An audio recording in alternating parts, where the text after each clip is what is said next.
దేవుని యందు ప్రియమైన సహోదరి సహోదరులారా, దేవుని ప్రియబిడ్డలారా, తపస్సు కాలంలో 5వ ఆదివారపు ఆరాధనలో మనందరం పాలు పంచుకుంటూ ఉన్నాం.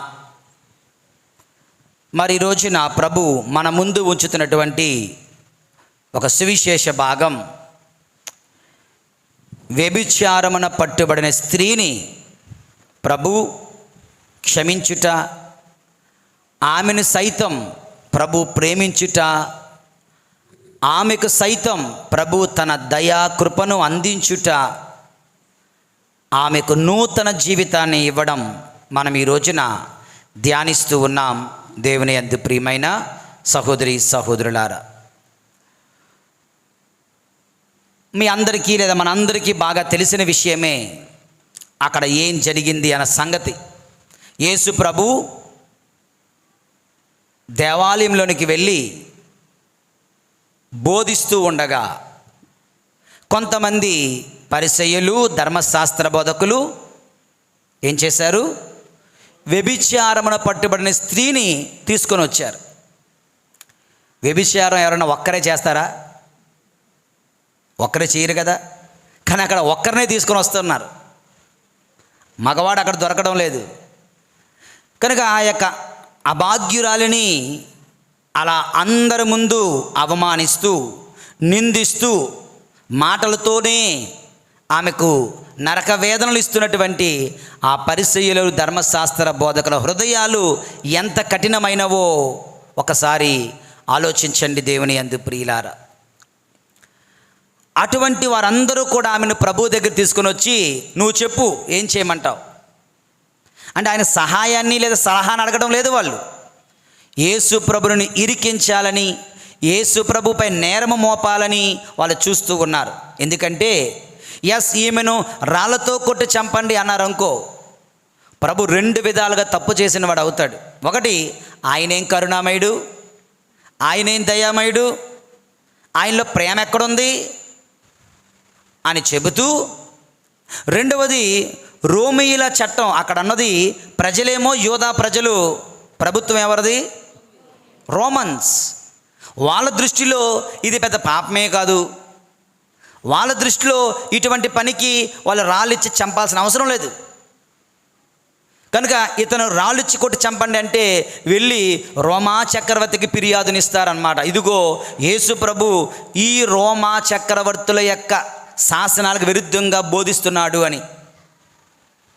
సరే కొట్టి చంపేయండి అంటే ఇక అది కూడా మళ్ళా రోమీలకు వ్యతిరేకమవుతుంది. ఎందుకంటే మీరేమో చంపకూడదంటే ఆయన చంపండి అంటున్నాడు.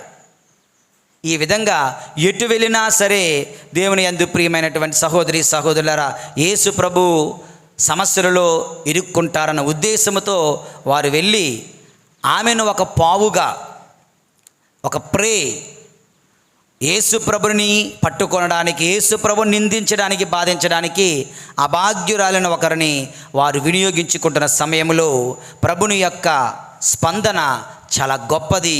దేవుని యందు ప్రియులారా, ప్రభు అంటున్నారు, మీలో ఎవరైతే పాపము చేయలేదో వారు ఆమె పైన మొట్టమొదటి రాయిని విసరండి అని చెప్పేసరికి అక్కడ వాళ్ళందరూ అక్కడికక్కడే వాళ్ళ రాళ్ళను విడిచిపెట్టి అక్కడి నుంచి వెళ్ళిపోతున్నారు. ఎందుకంటే వాళ్ళందరూ తమలో తామెకు తొంగి చూచుకున్నారు. వాళ్ళందరిలో ఆ కంపు, ఆ పాపం ఉంటూనే ఉంది. ప్రియమైన సహోదరి సహోదరులారా, ప్రభు అంటున్నారు, అమ్మా రాళ్ళు పట్టుకొని కొట్టడానికి వచ్చిన వాళ్ళందరూ లేరు ప్రభువా. ఎవరు శిక్షించలేదా? లేదు ప్రభువా. అయితే నేను నిన్ను శిక్షింపను, వెళ్ళి మరలా పాపము చేయకుము. Stone the sin, not the sinner. రాయిచ్చి కొట్టండి పాపాన్ని, పాపిని కాదు. ప్రేమించండి పాపిని, పాపాన్ని కాదు. రాయిచ్చి కొట్టండి పాపాన్ని, పాపిని కాదు. ప్రేమించండి పాపిని, పాపాన్ని కాదు. దేవుని యందు ప్రియమైనటువంటి సహోదరి సహోదరులారా, మరి ఈ రోజున ఈ యొక్క ధ్యానాంశములో ప్రభు మనకు ఈరోజు 2 ముఖ్యమైనటువంటి జీవిత పాఠాలను ప్రభు నేర్పిస్తున్నారు. నెంబర్ 1, దేవుని యందు ప్రియులారా, hour God is a God of giving a second chance. I repeat, hour God is a God of giving a second chance. మన దేవుడు మరొక అవకాశాన్ని ఇచ్చే దేవుడు. ఓకే, మన దేవుడు మరొక అవకాశాన్ని ఇచ్చే దేవుడు. బాగుపడమని, పశ్చాత్తాపపడమని, సరిదిద్దుకోమని ప్రభు మనకు మరొక అవకాశాన్ని ఇస్తున్నాడట. పాపము చేయమని కాదు, అదే పాపములో ఉండమని కాదు, అదే పాపములో కొనసాగమని కాదు. చాలామంది ఒక విచారణ గురువుగా చూస్తూ ఉంటాను అందరి జీవితాలు కూడా. చాలామంది those who are living in sin, they love to live in sin, they continue to live in sin. అదే పాపములో వాళ్ళు హాయిగా జీవించాలనుకుంటుంటారు, కానీ వాళ్ళ గుడికి రారు. చాలామంది గుడికి రాకపోవడానికి కారణం ఏంటో తెలుసా? గుడికి వెళితే పాపము చెయ్యొద్దు అంటారు. గుడికి వెళితే నా పాపాలను ఎత్తి చూపిస్తారు. గుడికి వెళితే నా పాపాలన్నీ నా కంట ముందు కనిపిస్తూ ఉంటాయి. గుడికి వెళితే దేవుని వాక్యం ఏదో ఒక విధంగా నా గుండెను కోస్తుంది. ఫాదర్ గారు మామూలుగా సావధానంగా చెప్పిన దేవుని ఆత్మ ఏం చేస్తుందంటే ఆయన నోటి నుండి వచ్చిన మాటలను నీ చెవుల గుండా నీ గుండెలోనికి వెళ్ళి సోలాలలాగా గుచ్చుతూ ఉంటుందంట దేవుని యందు ప్రియులారా. నిన్న ఎవరో ఒక ఫోటో పెట్టారు. ఏంటి ఆ ఫోటో అంటే చెవి. ఈ మీ చెవిని కరెక్ట్గా అబ్జర్వ్ చేస్తే it looks like exactly your womb. తల్లి గర్భంలాగా ఉంటుందట ఈ చెవి. తల్లి గర్భములో బిడ్డ తల క్రిందకు ఉంటుంది కదా, తల్లి గర్భములో కరెక్ట్గా ఈ చెవి ఆకారం చూస్తే అలాగే ఉంటుందట. వీలైతే తర్వాత మీకు ఆ ఫోటో పంపిస్తాను గ్రూప్లో. దీని అర్థం ఏంటంటే whatever you listen to this through this ears will be in your గర్భం, స్టమక్. ఓకే, ఈ చెవి గుండా వెళుతున్న ప్రతీదీ నీ గర్భములో అలా దాయబడుతుంది, మళ్ళీ అది బయటికి వస్తుంది. కనుక ఈ చెవి గుండా వినడం చాలా ముఖ్యం. అందుకే దేవుని వాక్యం మాకు వినడానికి ఇష్టం లేదన్న వాళ్ళు ఎక్కడెక్కడో బయటికి వెళ్ళి మారుమూల దాక్కుండా చూస్తుంటారన్నమాట. నాలాంటి వాడు చెబుతుంటే మళ్ళీ మన మీద కోపం, మా మీద మంచి చెబుతున్నాడే. మన జీవితాలు ఇక బాగుపడడానికి మార్గమే లేదా? మన జీవితాలలో మనకు ఎదురవుతున్న కష్టాలకు దేవునికి సంబంధం లేదు. మళ్ళీ చెప్తున్నాను, మన జీవితాలలో మనకు ఎదురవుతున్న కష్టాలకు దేవునికి సంబంధం లేదు. మన కష్టాలు మనమే కొని తెచ్చుకుంటున్నాం. మన శాపాలు మనమే కొని తెచ్చుకుంటున్నాం. మన అతిక్రమం పాపం అనగా చట్ట ఉల్లంఘనే పాపము. పాపము అనగా ఆజ్ఞను అతిక్రమించుటయే పాపము. దేవుడు చెప్పినది, శ్రీసభ చెప్పినది, గురువులు చెప్పినది, తల్లిదండ్రులు చెప్పినది మేము వినం అన్నవాళ్ళు పాపాత్ములు. దేవుని కోపాన్ని కొని తెచ్చుకుంటున్నారు. రా రా రా నా మీదకి రా. ఏంటి? దేవుని కృప కాదు, అనుగ్రహం కాదు, దేవుని కోపం. సో ఇటువంటి మాటలు వినడం వలన పాపములో జీవించేవాడు ఏం చేస్తాడు? గుడికి రాడు. గుడికి వచ్చిన దేవుని వాక్యం వినడు, ఎక్కడెక్కడో దాక్కోవడానికి చూస్తూ ఉంటారు. దేవుని యందు ప్రియులారా, ఈ రోజున దేవుడు మనతో మాట్లాడుతూ ఉన్నాడు. దేవుడు మనకిస్తున్నటువంటి మాటలు లేదా సందేశం ఏమిటంటే 2, hour God is a God of giving a second chance. మారు మనస్సు పొందమని, నూతన పరపబడమని ప్రభు మనకు 2వ అవకాశాన్ని, మరొక అవకాశాన్ని అందిస్తున్నారు దేవుని యందు ప్రియులారా. కొన్ని ఉదాహరణలు చెప్తాను. నేను చెప్పినవి కాదు, యేసు ప్రభు చెప్పిన ఉపమానాలే 2 చెప్తాను. ఒకటి, పోయిన ఆదివారం పట్టణం, సువిశేష పట్టణం ఎవరికైనా గుర్తుందా? తప్పిపోయిన కుమారుడు యొక్క ఉదంతములో, సంఘటనలో ఆయన తండ్రి నుంచి ఆస్తిని పట్టుకుని వెళ్ళిపోయి చిందర వందరగా జీవించాడు, విచ్చలవిడిగా జీవించాడు, మొత్తం ఖర్చు పెట్టేశాడు. స్నేహితులందరూ బెల్లం ఉన్నప్పుడు ఈగలు చీమల వలె, బెల్లం లేనప్పుడు మళ్ళీ ఈగలు చీమల దూరం వెళ్ళిపోయినట్టుగా అందరూ వెళ్ళిపోయారు. ఒంటరిగా మిగిలిపోయాడు. ఓకే, పాపము చేస్తున్నప్పుడు తోడు తెచ్చుకుంటావు, ఒక్కడైతే కుదర, ఎవడో ఒకడు కావాలి. అందుకే చెడపకురా చెడేవు అంటారు. చెడపకురా చెడేవు, నువ్వు ఒక్కడితో పోదు, ఇంకొకరిని పక్కన పెట్టుకుంటావు. సో మన వాడితో అందరూ వచ్చారు, పాపము చేశారు, లేదా తాగారో తిన్నారో ఏమో తెలియదు, మొత్తం అందరూ విడిచి వెళ్ళిపోయారు. ఒక్కడ మిగిలిపోయాడు, తిండి లేదు. మన ఫ్రెండ్షిప్లు ఇలాగే ఉంటాయి. కష్టం అంటే ఎవడు ముందుకు వచ్చేవాడు ఉండడు. నీ ఆనందంలో, సంతోషంలో, సంపదలలో ప్రతి ఒక్కరిని చుట్టూ ఈగల్లాగా, దోమల్లాగా, చీమల్లాగా మూగుతూ ఉంటారు. ఒక్కడే అయిపోయాడు, ఒంటరివాడు అయిపోయాడు. తినడానికి లేక పనికి వెళ్ళాడు. ఎక్కడ? పందుల దగ్గర. పందులకు పట్టు పెడుతున్నాడు, పందులు హాయిగా తింటున్నాయి. ఈ మనవాడికి కడుపు మాడిపోతుంది. నేను కూడా తింటాను అంటే పందిలాగా అయిపోయాడు. పంది జీవితానికి వెళ్ళిపోయాడు. ఎంత గొప్ప సంపన్నుడు కొడుకు, యజమాని కొడుకు, యజమాని అవసరాడు పంది కన్నా హీనంగా తయారైపోయాడు. అక్కడ అతను కనువిప్పు కలిగింది. ఏ సెకండ్ ఛాన్స్ కోసం ఎదురు చూస్తున్నాడు. తండ్రి, నా తండ్రి దగ్గరికి వెళ్తా, నా తండ్రిని అడుగుతా, నా తండ్రి నేను నీకును దేవునికి ద్రోహం, నా పాపాలు క్షమించి నాకు ఒక్క అవకాశం ఇవ్వవా. వెళ్ళాడు. వాడు అడగక మునిపే తండ్రి అతనికి సెకండ్ ఛాన్స్ ఇస్తున్నాడు. దేవుని యందు ప్రియులారా, సెకండ్ ఛాన్స్ ఇచ్చే దేవుడు.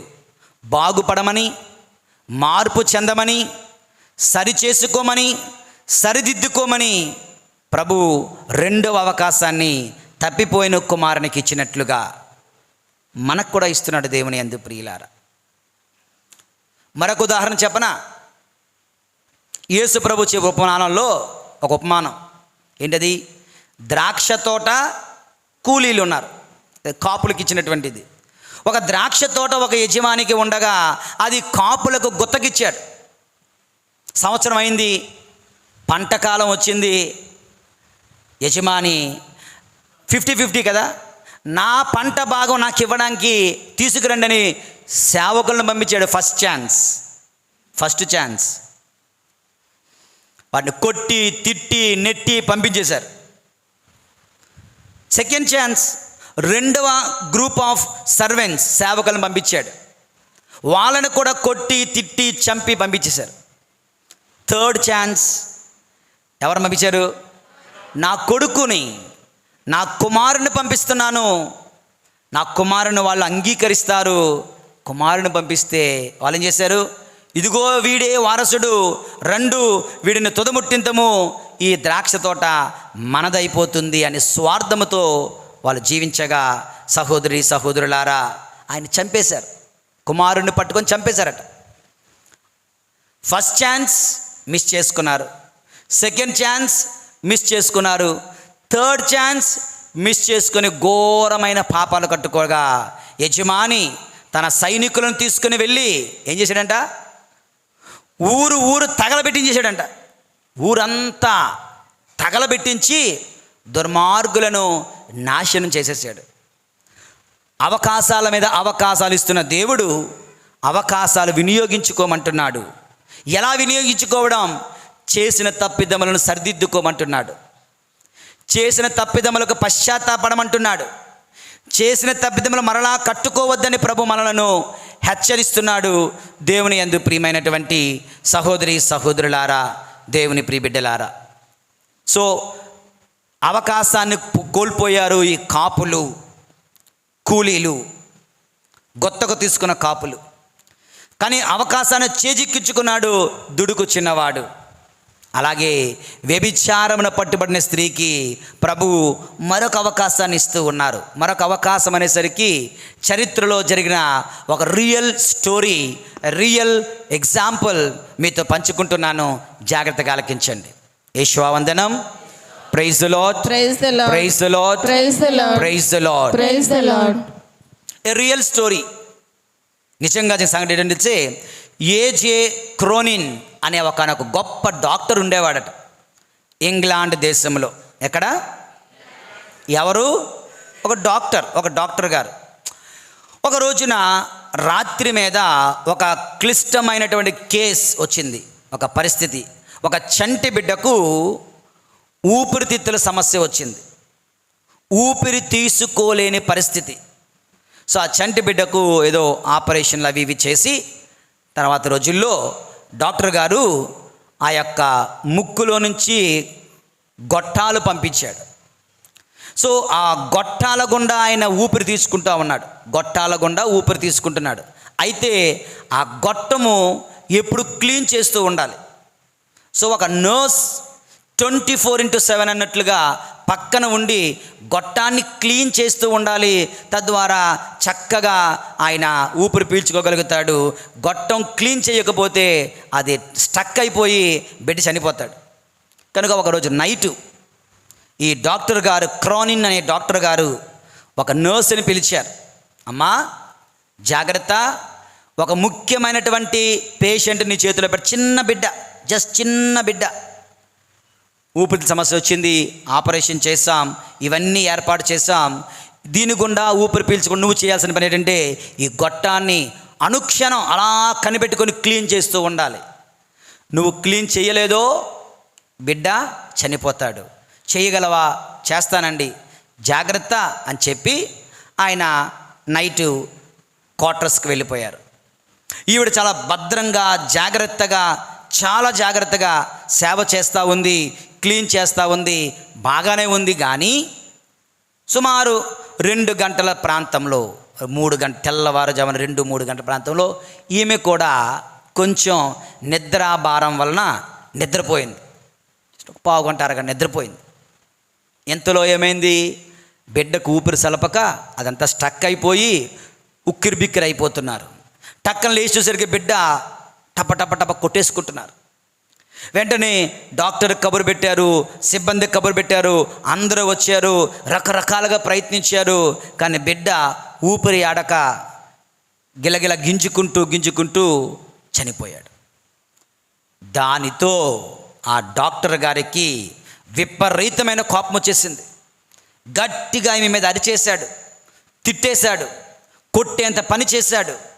ఇక నీ జీవితంలో మరలా ఇంకెక్కడ నర్సు ఉద్యోగం చేయకుండా నీ జీవితాన్ని నేను చేస్తాను అని చెప్పి కోపంతో వెళ్ళిపోయి ఆమె సర్టిఫికేట్లన్నీ తీసి ఆమె మీద ఒక పెద్ద బ్యాడ్ రిపోర్ట్, ఈవిడ మన దేశంలో ఎక్కడా కూడా నర్సుగా పని చేయకూడదు, ఈవిడ చాలా ప్రమాదకరం, ఈవిడ సర్టిఫికేట్లని రద్దు చేయండి అని హయ్యర్ అథారిటీస్కి ఆయన కంప్లైంట్ చేయడానికి సిద్ధపడుతూ ఉన్నాడంటే దేవుని యందు ప్రియులారా. ఈవిడ గజగజ వణికిపోతుంది, ఏడుస్తూ ఉంది, భయపడతా ఉంది.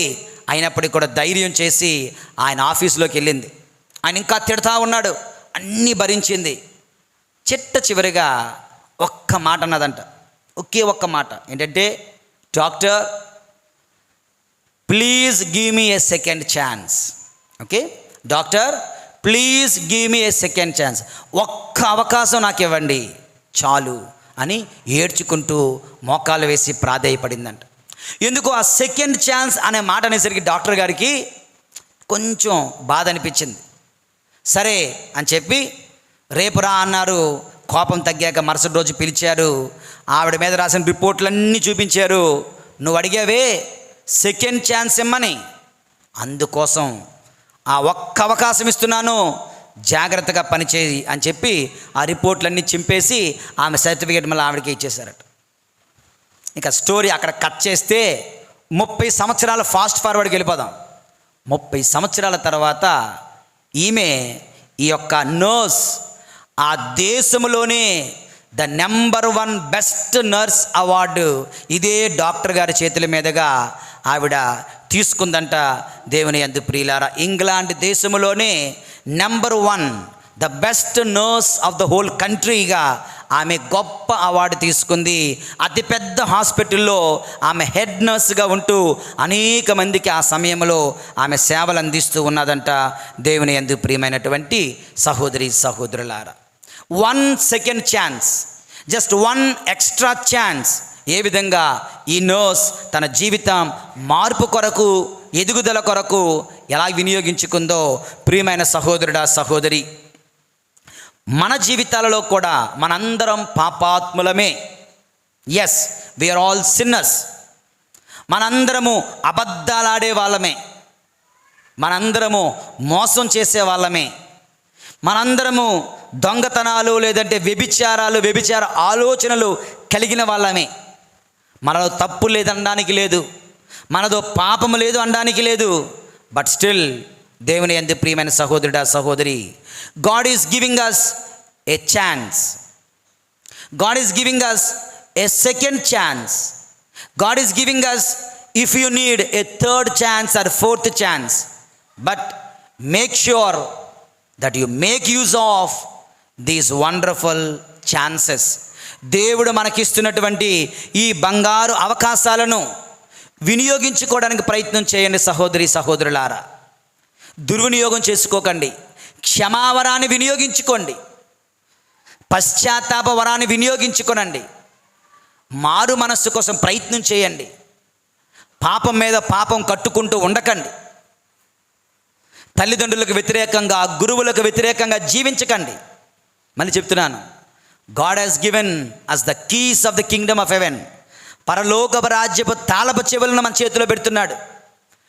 ఇదిగో మీరు ఈ లోకంలో ఏది బంధిస్తారో అది పరలోకంలో బంధించబడుతుంది. ఈ లోకంలో మీరు దేన్ని విప్పుదురో అది పరలోకంలో విప్పబడుతుంది. కనుక గురువు చేతుల మీదుగా పాప సంకీర్తనము ద్వారా నీ పాపాలను ఎక్కడే క్షమింపబడేలా చేసుకో. ఇది ప్రభు మనకిచ్చిన అవకాశం కదా, దీన్ని సద్వినియోగపరచుకోనండి సహోదరి సహోదరులారా. అంతేగాని అదే పాపంలో ఉండిపోకండి. ఈ మధ్య అంటున్నారు, నేను నీకు 2వ అవకాశం ఇస్తున్నానమ్మా, నిన్ను చెప్పండి, నేను నిన్ను శిక్షింపను, కానీ మరలా గట్టిగా, that is very important. That is very very important. నేను నిన్ను శిక్షింపను, కానీ మరలా పాపము చేయకుము. That means a second chance for you. మనందరికీ కూడా దేవుడు మరొక అవకాశాన్ని ఇస్తుండగా సహోదరి సహోదరులారా, పాపమును విడిచిపెట్టి పరిశుద్ధ జీవితం జీవించడానికి ప్రయత్నం చేయమని ఈ వ్యభిచారమును పట్టుబడిన స్త్రీ ఉపమానము ద్వారా ప్రభు మనకు తెలియచేస్తూ ఉన్నారు. యేషువా వందనం, యేషువా స్తోత్రం. Praise the Lord, praise the Lord, praise the Lord, praise the Lord. God is good, God is good all the time. God is good all the time. God is good all the time. All the time God is good. Very good. You are very good. దేవుని యందు ప్రియులారా, ఇది మొదటి సందేశం. Hour God is a God of giving a second chance. మరొక అవకాశం, మరొక అవకాశం, మరొక అవకాశం మన నూతన జీవితం కొరకు, మన మార్పు కొరకు, మన పశ్చాత్తాపం కొరకు ఇచ్చే దేవుడు. ఇక 2వ ముఖ్యమైన సందేశం దేవుని యందు ప్రియులారా, hour God is a God who washes away our sins. మన దేవుడు మన పాపముల నుండి మనల్ని శుద్ధీకరించేవాడు మన దేవుడు. ఓకే, మన పాపముల నుండి మనలను శుద్ధీకరించేవాడు మన దేవుడు. యెషయా గ్రంథము 1వ అధ్యాయం 18వ వచనం. యెషయా గ్రంథము 1వ అధ్యాయం 18వ వచనం చదవన్నమ్మా. ప్రభువు ఇట్లనుచున్నాడు, మన వివాదమును పరిష్కరించుకొందము. మన వివాదము, come on, let us settle our issues. Okay, మీ పాపములు సింధూరము వలె ఎర్రగానున్నను, మంచు వలె తెల్లనగును. చూసారా, మంచు వలె తెల్లనగును, కెంపు వలె ఎర్రగానున్నను, ఉన్ని వలె తెల్లగానగును. దేవుని యందు ప్రియులారా, మీరు నాకు విధేయులగురేని భూమి నుండి పండు మేలు పదార్థములు భుజింతురు. చెప్పండి అందరూ, మీరు నాకు విధేయులగుదురేని ఆ. భూమి నుండి పండు మేలు పదార్థములను నా భుజింతురు. తర్వాత చెప్పండి, మీరు నాకు విధేయులగుదురేని విధేయులగుదురేని భూమి నుండి పండు భూమి నుండి పండు మేలిమి పదార్థములను భుజింతురు. ఇది అంటారు కదా, తినడానికి పెట్టి పుట్టాలిరా అంటారు. ఓకే, యూట్యూబ్లో ఏదో చిన్న షార్ట్ వీడియో వచ్చింది, just 1 minute video.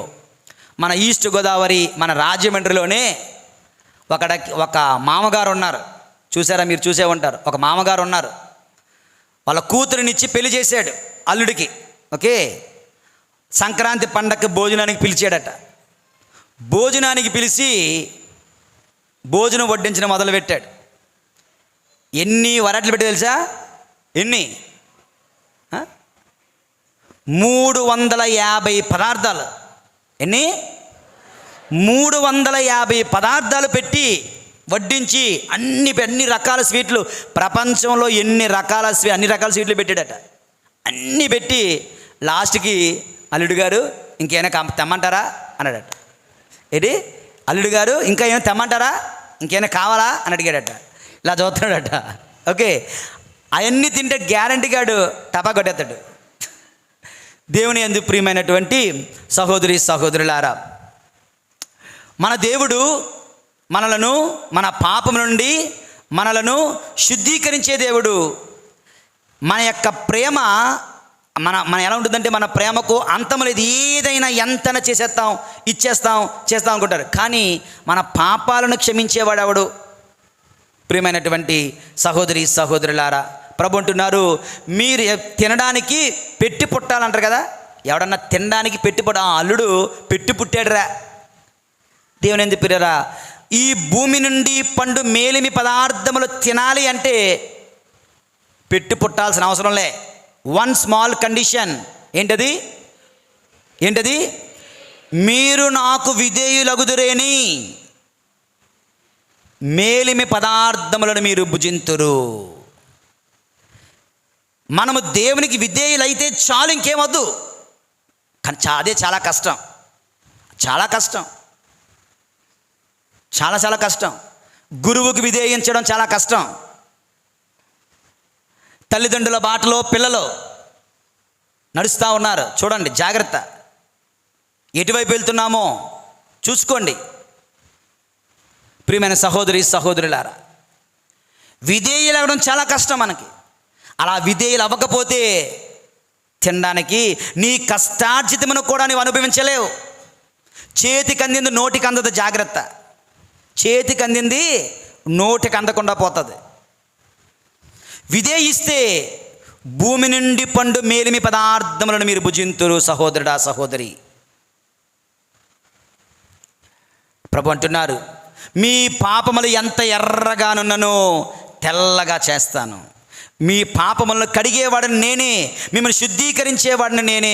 Hour God is a God who washes away our sins. మన పాపముల నుండి మనల్ని శుద్ధీకరించేవాడు మన దేవుడు. ఆ వ్యభిచారమున పట్టుబడిన స్త్రీని ఆమె సర్వ పాపముల నుండి శుద్ధీకరిస్తున్నట్లుగా నిన్ను నన్ను ఆయన శుద్ధీకరిస్తూ ఉన్నాడు. ఒక పుస్తకం ఉందంట. ఓకే, ఒక పుస్తకం, దాని పేరేంటో తెలుసా? How to clean anything practically. ఇది how to clean anything practically. Actual అంటే వంటింటి చిట్కాలు అంటారు చూడండి. చూసారా, పాత రోజుల్లో బస్ స్టాపుల్లో అమ్మేవారు. బస్ స్టాపులో పుస్తకాలు అమ్మేవారు. పుస్తకాలు కొనుక్కొని చదువుకుంటూ ప్రయాణం చేసేవారు. ఇప్పుడు అందరూ సెల్ ఫోన్ చూసుకుంటూ ప్రయాణం చేస్తున్నారు. పుస్తకాలు ఎవడో కొనట్లేదు, ఎవడో అక్కడ ఇక్కడ ప్రింట్ చేస్తున్నారులేండి. చిన్న పుస్తకాలు, వంటింటి చిట్కాలు. అటువంటి పుస్తకం ఇది కూడా అనుకుందాం. How to clean anything practically. అందులో కొన్ని పాయింట్స్ చెప్తాను, మీకు ఉపయోగపడుతుంది, చూసుకోండి. అది కాదు, దాని తర్వాత చెప్పేది మనకు ఉపయోగం. ఉదాహరణకి, ఈ బట్టల మీద బాల్ పెన్ మరకలు పడ్డాయి అనుకో. ఉదాహరణ, కొంతమంది పెన్ను పెడతారు జోబిలో, ఆ పెన్ను ఇంకు కక్కేస్తుంది. ఓకే, అటువంటి మరకలు కడగాలంటే ఏం చేయాలి? మేము కడగమంటే సెట్ సింప్ పడేస్తామంటారు ఇటు. ఓకే, ఆ మరకలు పోవాలంటే గ్లిజరిన్ వాడాలంట. గ్లిజరిన్ వాడితే బట్టల మీద పడిన మరకలు పోతాయి, పెన్న మరకలు. 2, ఏదో పండు తిన్నావు, బెర్రీస్ ఆర్ ఏదో గూస్ బెర్రీస్ ఏదైనా పళ్ళు తిన్నావు, అవి బట్టల మీద మరకలు అయిపోయాయి. అవి పోవాలంటే ఏం చేయాలంట? వేడి నీటిలో మరగబెడితే, నానబెడితే, వేడి నీటిలో పెడితే పోతాయంట. 3 క్రేయన్స్, పిల్లలు క్రేయన్స్తో బొమ్మలు వేసుకుంటారు కదా, అటువంటి బొమ్మలు, అటువంటి క్రేయన్స్ మరకలు కానీ పడ్డాయంటే దేంతో కడగాలంటే వినీగర్ వాడితే చాలు, అవి క్లీన్ అయిపోతాయి అన్నారు. ఇంకా రస్ట్ స్టెయిన్స్ అంటే తుప్పు పెట్టిన ఆ యొక్క మరకలు పోవాలంటే ఏం చేయాలి? వినీగర్ ప్లస్ సాల్ట్ కలిపి ఉతికితే కడిగితే పోతాయంట. 5 బ్లడ్ మరకలు, బ్లడ్ స్టెయిన్స్ పడ్డాయి అనుకో, దానికి ఏం చేయాలంటే అమ్మోనియా అనే సొల్యూషన్ వాడితే అది బ్లడ్ స్టెయిన్స్ పోతాయంట. Magic marker pen, permanent sketch పెన్లు ఉంటాయి, అవి పడితే హైడ్రోజన్ పెరాక్సైడ్తో కడిగితే ఆ మరకలు పోతాయి. కొన్ని బండ మరకలు ఉంటాయి, అవి పోవాలంటే బ్లీచింగ్ పౌడర్తో ఉతికితే అవి పోతాయంట. రస్టీ స్టెయిన్స్ అంటే నిమ్మకాయ నీరు, నిమ్మకాయ రసం రుద్దితే కొన్ని మరకలు పోతాయి. అన్నీ బాగానే ఉన్నాయి. మరి పాపపు మరకలు పోవాలంటే ఏం చేయాలి? పాపపు మరకలు పోవాలంటే ఏం చేయాలి? సహోదరి సహోదరులారా, ఈ పాపపు మరకలు పోవాలంటే, పాపపు మరకలు కడిగేవాడు ఒక్కడే, యేసు ప్రభు ఒక్కడే పాపపు మరకలు కడగలడు. యేసు ప్రభు రక్తము మాత్రమే మన పాపముల నుండి మనల్ని శుద్ధి చేయగలదు. యేసు ప్రభు ఎక్కడ కడుగుతాడు నా పాపాలు, ఎప్పుడు కడుగుతాడు నా పాపాలు, ఎలా కడుగుతాడు నా పాపాలు అంటే all just in one place, that is the sacrament of confession. పాప సంకీర్తన సాంగ్యములోనే ప్రభు మన పాపములను కడుగుతాడు. సహోదరి సహోదరులారా, ఈనాడు సువిశేష పట్టణానికి పాప సంకీర్తనానికి కొన్ని పోలికలు ఉన్నాయి. యోహాను శుభవార్త 8వ అధ్యాయం 1వ వచనం చదవండి. యేసు ఒలీవు పర్వతమునకు వెళ్ళెను. తెల్లవారుజామున ఆయన దేవాలయమునకు రాగా ప్రజలు ఆయన వద్దకు వచ్చిరి. యేసు ప్రభు దేవాలయానికి వచ్చి అక్కడ ఆయన కూర్చుండెను అని ఉంటుంది. ఓకే, ఆయన కూర్చుండెను. ఎవరట? యేసు ప్రభు కూర్చున్నారంటే దేవుని యందు ప్రియమైనటువంటి సహోదరి సహోదరులారా, యేసు ప్రభు కూర్చున్నారు. యేసు ప్రభు ఎక్కడ కూడా కూర్చుంటారు. పాప సంకీర్తనంలో గురువు కూర్చున్నాడు అంటే అది యేసు ప్రభు కూర్చుంటున్నాడు. అక్కడ దేవాలయంలో కూర్చున్నాడు, పరలోకముల మహోన్నత సింహాసనంపై కూర్చుంటున్నాడు, ఇక్కడ దయాపీఠము మర్సిఫుల్ సీట్లో కూర్చుంటున్నాడు. అదే పాప సంకీర్తన కుర్చీ. సహోదరుడా సహోదరి, ఇది ఒకటి. రెండవది దేవుని యందు ప్రియులారా, 2వ అధ్యాయం 2వ వచనములో ధర్మశాస్త్ర బోధకులు పరిసయ్యులు ఒక వ్యభిచారమున పట్టుబడిన స్త్రీని తీసుకుని వచ్చి ఏమంటున్నారు? ఈమె పాపాత్మురాలు అంటున్నారు. దేవుని యందు ప్రియులారా, ఆ ధర్మశాస్త్ర బోధకులు ఒక స్త్రీని పట్టుకుని ఈమె పాపాత్మురాలు అన్నట్లుగా ఈ లోకము చెబుతుంది, నువ్వు పాపాత్ముడివి, నువ్వు పాపాత్ముడివి అంటూ లోకము నిన్ను ప్రభు దగ్గర పెడుతుంది. లేదంటే ప్రభుని సన్నిధిలో ఉంటుండగా లోకముని నిందిస్తుంది. యు ఆర్ ఎ సిన్నర్, నువ్వు పాపాత్ముడివి. ఆమె యేసు ప్రభు పాదాల దగ్గర, నీవు యేసు ప్రభు పాదాల దగ్గర. ఆమె అప్పుడు అక్కడ యేసు ప్రభు పాదాల దగ్గర, నీవు ఇప్పుడు ఇక్కడ ప్రభు యేసు పాప సంకీర్తనములో నువ్వు మోకరిస్తే యేసు ప్రభు పాదాల దగ్గర నువ్వు ఉన్నట్లే దేవుని యందు ప్రియులారా. ఇది 2వ పోలిక. 3వ పోలిక చూడండి. యేసు ప్రభు అంటున్నారు, అమ్మా నేను నిన్ను శిక్షింపను. ఓకే, ఏ గురువైనా పాప సంకీర్తనంలో నువ్వు పాపాలు చెప్పగా నువ్వు నాశనం అయిపోతావు, రే నాశనం అయిపోతావు అన్నారా? నిన్ను శిక్షిస్తాను అన్నారా? ధైర్యం వహింపుము, ప్రభు నీ పాపములు మన్నిస్తున్నారు, మరలా పాపము చెయ్యకము. అక్కడ యేసు ప్రభు ఏ విధంగా అయితే నేను నిన్ను శిక్షింపను అంటున్నారో, ఇక్కడ పాప సంకీర్తనలో గురువు రూపాన ప్రభువే చెప్తున్నారు, నేను నిన్ను శిక్షించను బిడ్డ. అక్కడ ప్రభు ఏమంటున్నారు? మరలా పాపము చేయకము, వెళ్ళుము. గురువు కూడా అంటున్నాడు, వెళ్ళుము, కానీ మరలా పాపము చేయకము. The second chance is not to do a second sin. No, 2వ అవకాశం, 3వ అవకాశం మళ్ళీ పాపం చేయమని కాదు, అవకాశాలు ఇస్తున్న దేవుడు పాపము చెయ్యొద్దు అంటున్నాడు దేవుని యందు ప్రియులారా. ఈ 3 పోలికలు 4 పోలికలు. అక్కడ యేసు ప్రభు కూర్చున్నాడు దేవాలయంలో, ఇక్కడ యేసు ప్రభు కూర్చుంటున్నాడు పాప సంకీర్తనంలో. అక్కడ ధర్మశాస్త్ర నిందిస్తున్నారు ఆమె పాపి అని, ఇక్కడ లోకము నిందిస్తుంది నిన్ను నన్ను పాపులమని. అక్కడ ఆమె యేసు ప్రభు పాదాల దగ్గర నీవు నేను పాప సంకీర్తనలో మోకాలు వేస్తే మనము యేసు ప్రభు పాదాల దగ్గర ఉంటున్నాం. అక్కడ ప్రభు ఆమెను శిక్షింపలేదు, ఇక్కడ గురువు నిన్ను శిక్షించడం లేదు. అక్కడ ప్రభు ఆమెను పాపము చేయొద్దు మరలా వెళ్ళుము అన్నారు, ఇక్కడ కూడా గురువు నీ పాపమును క్షమించబడినవి, మరలా పాపము చేయకుము, దేవుని సమాధానములో వెళ్ళుము అంటూ ఉన్నారు. దేవుని యందు ప్రియులారా, మదర్ తెరేసా గురించి చెప్పి ముగిస్తాను. మదర్ తెరేసా మహాపుణ్యాత్మురాలు. ఆవిడ కన్నా పుణ్యాత్మురాలు ఈ లోకంలో ఇంకా ఎవరైనా ఉన్నారని నాకు డౌటే మన కాలంలో. ఆమె వారానికి ఒక్కసారి తప్పనిసరిగా పాప సంకీర్తన చేసేదంట. మహాపుణ్యాత్మురాలు, నిరంతరము పేదలను దీనులకు సేవ చేస్తూ గడిపిన స్త్రీ వారానికి ఒక్కసారి పాప సంకీర్తన. మనం మహాపరిశుద్ధులం కదా, అందుకని సంవత్సరాల తరబడి పాప సంకీర్తనం. పరిశుద్ధ పాపు గారు, ఫ్రాన్సిస్ పాపు గారు, ఆ నడుస్తూ నడుస్తూ ఎవరైనా చిన్న గురువు కనిపిస్తే ఆయన దగ్గర మోకాలు వేసి తన పాపాలు క్షమించమని, చిన్న గురువై ఒక్కరోజైతే చాలంట. ఈరోజు గురువై అక్కడ మరుసటి రోజు కనిపిస్తే పిలిచి నేను నీ దగ్గర పాప సంకీర్తనం చేయాలి అంటూ 90 సంవత్సరాల పాపుగారు, 80 సంవత్సరాల పాపుగారు, ఆఫ్టర్ ఆల్ ఒక చిన్న గురువు, ఒక్కరోజు ఎక్స్పీరియన్స్ కూడా లేదు, అతను ముందు మోకాలేసి పాప సంకీర్తన చేస్తున్నారంటే గురువు ముందు కాదు, మనుషుల ముందు కాదు, ఆ గురువులో ఉన్న యేసు ప్రభుని ముందు వాళ్ళు పాప సంకీర్తన చేస్తున్నారన్నది ఈ పునీతుల యొక్క విశ్వాసం, నమ్మిక. అర్థం చేసుకోండి, ఆలోచించండి సహోదరి సహోదరులారా. పాపుగారు 15 రోజులకు ఒకసారి కంపల్సరీగా పాపం చేస్తారట. మదర్ తెరెసా అంటున్నారు once in a week she makes a confession. రెండవది mother Teresa, confession is humility in action. ఏంటిది? హ్యూమిలిటీ ఇన్ యాక్షన్, విధేయత, వినయం. నిజ జీవితంలో వినయం అంటే పాప సంగీతం చేయడం. వినయము అనడానికి దీక్షాపరులు ఓదా రంగు వస్త్రాలు ధరిస్తారు, తెల్ల రంగు చీర లేదంటే బ్లూ కలర్ చీర లేదా ఓదా రంగు. దానికి ఒక టైం టేబుల్ లేదు, ఒక రూలు లేదు, పాడు లేదు.